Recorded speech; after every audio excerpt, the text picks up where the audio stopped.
जय हिंद दोस्तों, आप लोग को एक बार फिर से विद्या प्रसार ऑनलाइन क्लासेस में स्वागत। और आज हमारा बिहार जी के सेट प्रैक्टिस 10 है और ये एडिटेरिया का सेट प्रैक्टिस है। तो चलिए हम लोग बिना किसी देरी किए हुए हम लोग सवाल को एक एक करके देखते हैं। और अगर आपको किसी पॉइंट को नोट करने की ज़रूरत हो तो आप पेन एंड पेपर लेकर के बैठेंगे और थोड़ा बहुत नोट करेंगे ताकि आपको फैक्ट जो है याद रहे ज़्यादा समय के लिए। तो चलिए हम लोग बात करेंगे कि प्राचीन नालंदा विश्वविद्यालय को किस वर्ष विश्व विरासत स्थल की सूची में शामिल किया गया। प्राचीन नालंदा विश्वविद्यालय को जो शामिल किया गया है 2016 के टाइम में विश्व विरासत की सूची में शामिल किया गया है। तो सही जवाब आपका 2016 हो जाएगा। आपका right answer option number B हो जाएगा। निम्नलिखित नदियों में कौन सी नदी हिमालय क्षेत्र की नदी नहीं है। निम्नलिखित नदियों में कौन सी नदी हिमालय क्षेत्र की नदी नहीं है। तो घाघरा हिमालय क्षेत्र की नदी है, बागमती भी हिमालय क्षेत्र की नदी है, जबकि सकरी नदी जो है हिमालय क्षेत्र की नदी नहीं है। तो राइट आंसर आपका ऑप्शन नंबर बी सही हो जाएगा, सकरी नदी। किस स्थान से गंगा नदी समतल भूमि पर बहना प्रारंभ करती है। किस स्थान से गंगा नदी समतल भूमि पर बहना प्रारंभ करती है। तो हरिद्वार से क्या होता है कि गंगा नदी समतल भूमि पर बहना प्रारंभ करती है। तो राइट आंसर आपका हो जाएगा हरिद्वार। आप ध्यान रखेंगे। क्वेश्चन नंबर 4 कहता है कि दिए गए विकल्पों में से किस जिले में पुरानी जलोढ़ मिट्टी की सर्वाधिक बहुलता पाई जाती है। तो सर्वाधिक पुराने जलोढ़ मिट्टी जो पाई जाती है वह बिहार के गया जिला में पाया जाता है। तो राइट आंसर आपका हो जाएगा गया जिला। और गया का नाम बदल करके गया जी कर दिया गया है, ये भी आप ध्यान में रखेंगे। क्वेश्चन नंबर 5, बिहार की जलवायु के अंतर्गत कौन सी ऋतुएं प्रचलित है। बिहार की जलवायु के अंतर्गत बिहार में शीत ऋतु भी होता है, ग्रीष्म ऋतु भी होता है और वर्षा ऋतु भी होता है। अर्थात बिहार में तीनों ऋतु होता है। तो राइट आंसर जो होगा आपका ऑप्शन नंबर डी हो जाएगा। आप ध्यान रखेंगे, शीत ऋतु, ग्रीष्म ऋतु और वर्षा ऋतु तीनों।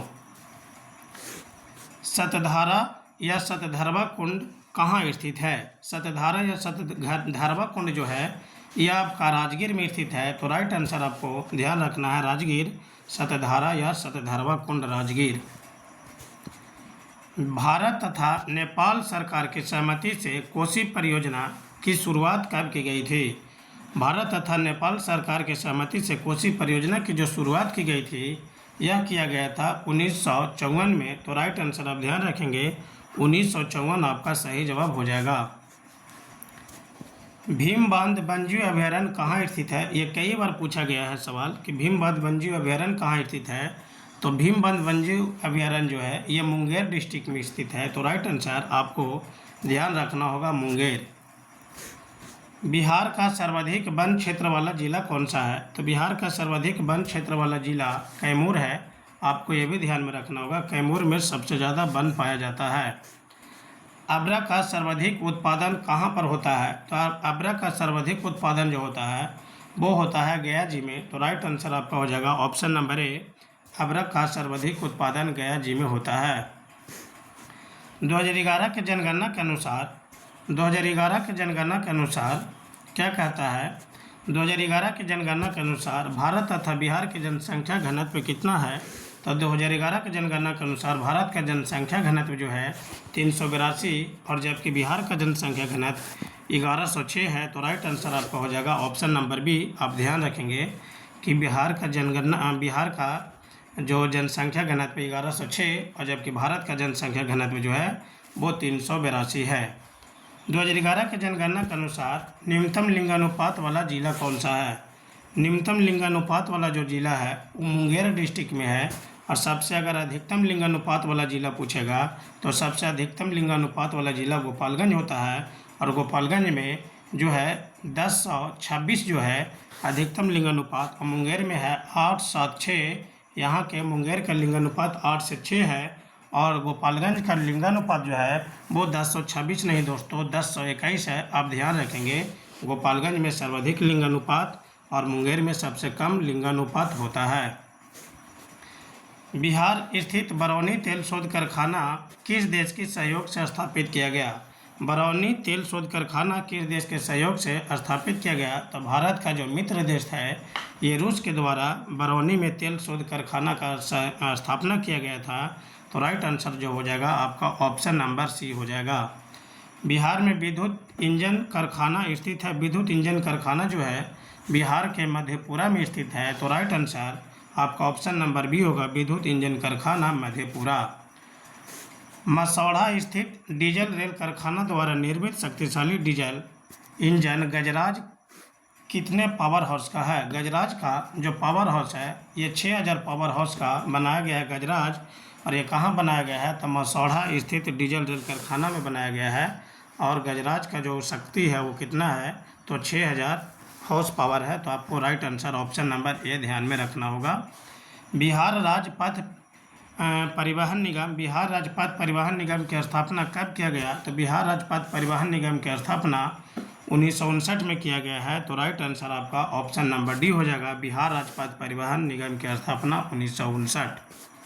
बिहार सरकार द्वारा प्रतिवर्ष स्थापना दिवस कब मनाया जाता है? तो स्थापना दिवस 22 मार्च को मनाया जाता है। और दोस्तों आपको ये भी पता है कि मनाने का जो सिलसिला चला 2010 से चला है। तो राइट आंसर आपको 22 मार्च बिहार स्थापना दिवस मनाया जाता है। बिहार विधानसभा में अनुसूचित जनजाति के लिए आरक्षित सीटों की संख्या कितनी है? तो अनुसूचित जनजाति के लिए यानी एसटी के लिए आरक्षित सीटों की संख्या 2 है। और वो 2 सीट कौन कौन से है? तो मनिहारी और कटोरिया 2 सीटें पे आपको एसटी का सीटें को रिजर्व किया गया है। तो राइट आंसर आपका ऑप्शन नंबर बी होगा। भारतीय संविधान के किस अनुच्छेद के अंतर्गत संविधान सभा के सदस्य बनने हेतु 25 वर्ष न्यूनतम आयु सीमा तय की गई है? तो संविधान सभा के सदस्य का न्यूनतम आयु 25 वर्ष है। और ये किस आर्टिकल के तहत किया गया है? तो आर्टिकल 173 के तहत किया गया है। तो राइट आंसर आपका ऑप्शन नंबर डी होगा, आर्टिकल 173 आप ध्यान रखेंगे। राज्यपाल की विधायक शक्तियाँ शामिल है। राज्यपाल की विधायक शक्तियों में शामिल है तो राज्यपाल अध्यादेश जारी कर सकता है, सत्रावसान भी कर सकता है और संयुक्त अधिवेशन भी बुला सकता है। तो राज्यपाल का जो शक्तियां हैं ये तीनों है। अगर आपसे पूछ ले कि राज्यपाल अध्यादेश जारी करता है कितने आर्टिकल के तहत? तो 213 के तहत राज्यपाल अध्यादेश जारी करता है। और अगर पूछ ले कि राष्ट्रपति अध्यादेश जारी करता है कितने आर्टिकल के तहत? 1, 2, 3 के तहत यानी 123 के तहत राष्ट्रपति जो है यह अपना अध्यादेश जारी करता है। और राज्यपाल जो है 213 के तहत अध्यादेश जारी करता है। आप ये भी बात को ध्यान में रखेंगे। तो यहाँ पे आपका ऑप्शन नंबर डी हो जाएगा। तीनों जो है राज्यपाल का विधायक शक्तियों के अंतर्गत आता है। तो राइट आंसर आपका डी हो जाएगा। बिहार की पहली महिला मुख्यमंत्री कौन थी? तो बिहार की पहली महिला मुख्यमंत्री जो थी राबड़ी देवी या है पूछे तो राबड़ी देवी आप बताएंगे कि बिहार की पहली महिला मुख्यमंत्री राबड़ी देवी है। तो राइट आंसर आपका ऑप्शन नंबर डी हो जाएगा। राज्य स्थित सचिवालय का मुख्य कार्य क्या है? तो राज्य स्थित सचिवालय का मुख्य कार्य नीति निर्धारण करना, वित्तीय मंत्रियों का सहायता प्रदान करना, विधान नियमावली गठन करना।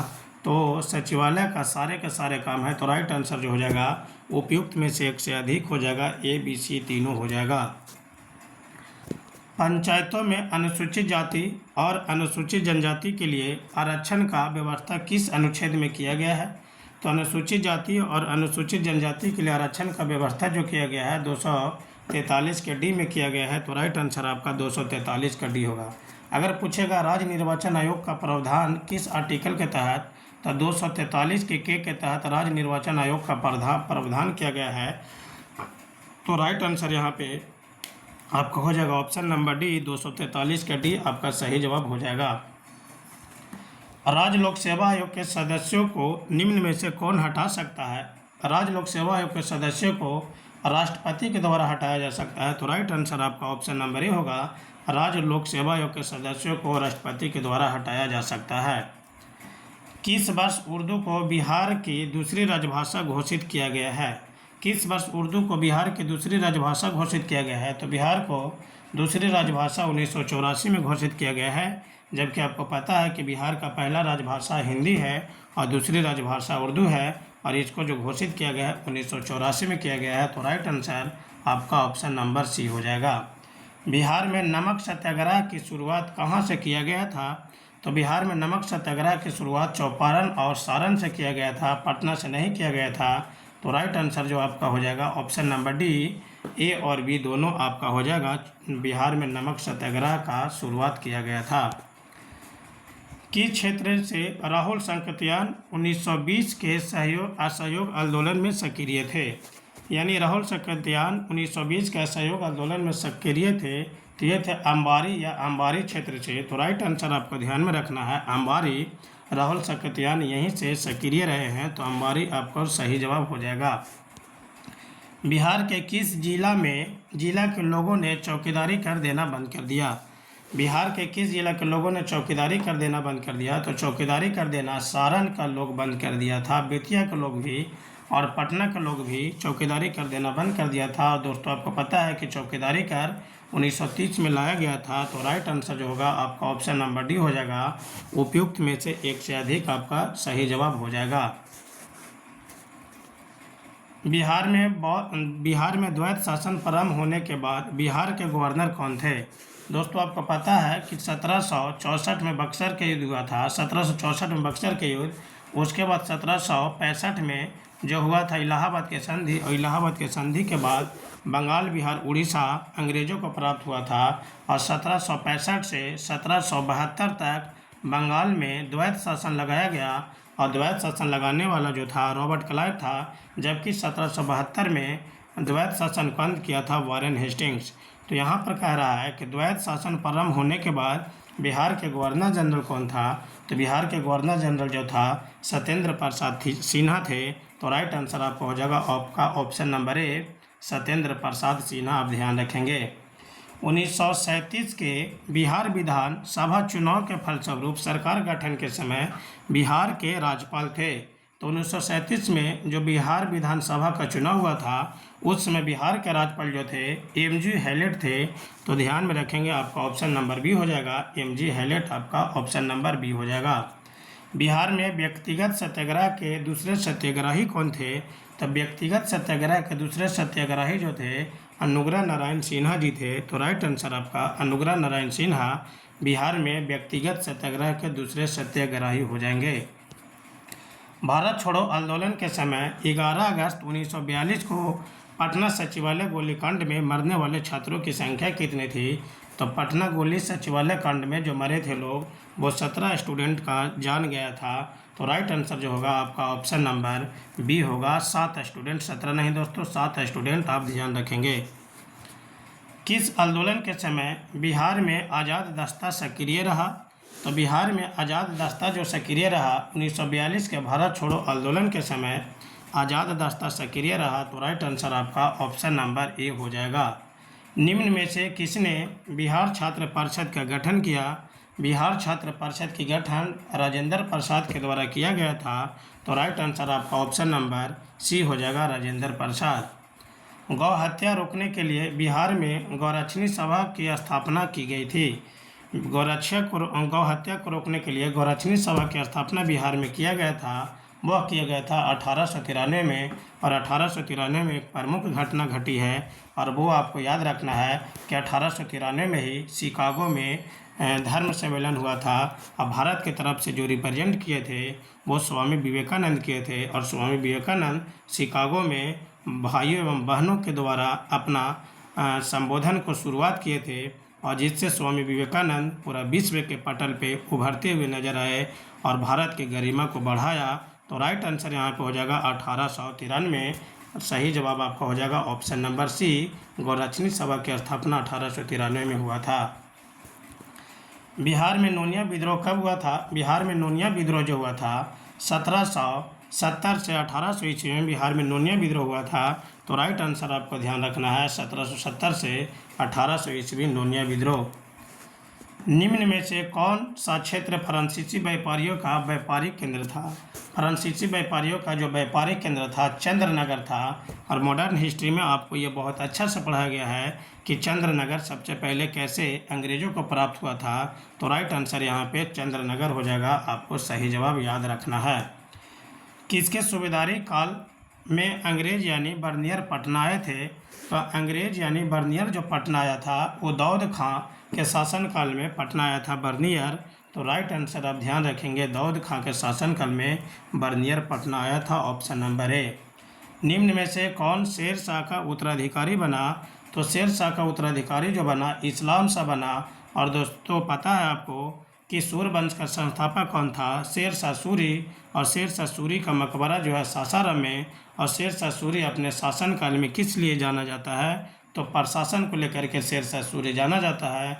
और शेर शाह सूरी का मृत्यु जो हुआ था 1545 में हुआ था। इसके बाद इस्लाम शाह सूरी जो था शासक बना था। तो शेर शाह सूरी का जो उत्तराधिकारी होगा वो इस्लाम शाह होगा। आपको ऑप्शन नंबर सी ध्यान में रखना चाहिए। 8वीं शताब्दी के मध्य मखौरी वंशीय शासन की समाप्ति के बाद किस वंशीय शासन की नींव बिहार में पड़ी? यानी मखौरी वंशीय शासन के समाप्ति के बाद बिहार में पाल वंशीय का नींव पड़ी थी। तो राइट आंसर आपका हो जाएगा, आपका ऑप्शन नंबर ए हो जाएगा, पाल वंशीय शासन। बंगाल के किस शासक के समय सिकंदर लोदी ने बंगाल एवं मुंगेर दोनों के बीच सीमा रेखा का निर्धारण किया था? बंगाल एवं मुंगेर के बीच सीमा रेखा का जो निर्धारण किया था यह जो है सिकंदर लोदी ने किया था। और उस वक्त जो था बंगाल का दायित्व कौन संभाल रखा था? तो अलाउद्दीन हुसैन शाह के शासनकाल में सिकंदर लोदी ने बंगाल और मुंगेर के बीच सीमा रेखा को निर्धारण किया था।